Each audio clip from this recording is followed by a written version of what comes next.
Sir machine Sudarshan చక్రలో అత్యంత కీలక భాగమైనటువంటి Kusha missile test super success అయింది. సో మోడీ డ్రీమ్ ప్రాజెక్ట్ సిద్ధమవుతుంది అనుకోవచ్చు.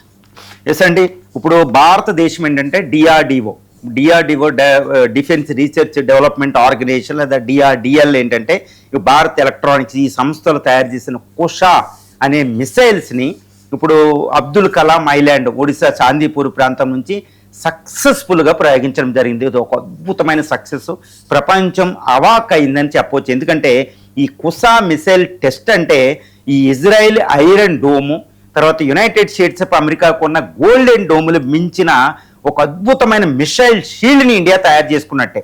అంత అద్భుతమైన మిసైల్ టెస్ట్ అనేది ఇప్పుడు సక్సెస్ అయింది. దీన్ని ఇప్పుడు United states of America, Israel, ఇటు రష్యా, చైనాల తర్వాత మనం దాన్ని తయారు చేసిన లిస్టులోకి మనం వెళ్ళిపోయాం. ఎందుకంటే ఇండియా తన మిసైల్ షీల్డ్ని తయారు చేసుకుంటుంది. దాన్నే మిషన్ సుదర్శన చక్ర అనేది మనం చెప్పొచ్చు. ఇది మోడీ యొక్క డ్రీమ్ ప్రాజెక్ట్.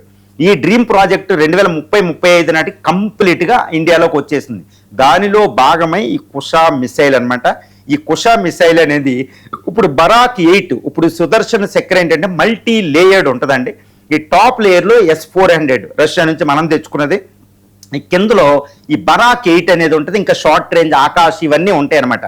బట్ ఇది ఏంటంటే మీడియం రేంజ్, హై రేంజ్ కూడా కొడుతుంది. అంటే S-400 లెవెల్లో ఉన్న మిసైల్ ఇది.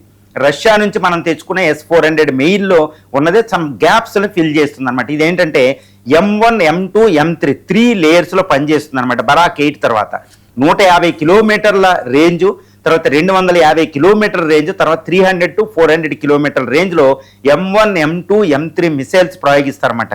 ఈ మిసైల్ ఇప్పుడు సక్సెస్ అయింది. ఇదేంటంటే మ్యాక్ 5.5 స్పీడ్ తోటి వెళ్తుంది అనమాట.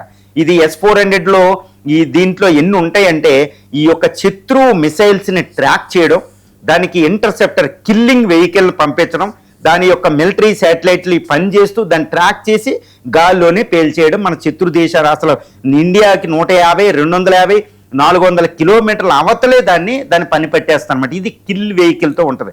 ఎంతో సిస్టమ్ ఉంటుంది. ఇది కేవలం మిసైలే కాదండి, ఒక వ్యవస్థ. ఇది కిల్లింగ్ వ్యవస్థ అనమాట. అంత అద్భుతమైన మిసైల్స్ని భారతదేశం స్వయంగా స్వదేశీ పరిజ్ఞానంతో దీన్ని ప్రయోగించడం జరిగింది. అది డిఆర్డిఓ, బిఈఎల్లో ఇంకా ఎన్నో ఆర్గనైజేషన్, ప్రైవేట్ ఆర్గనైజేషన్ కూడా ఇందులో ఇన్వాల్వ్ అయ్యిందని మనం చెప్పొచ్చు.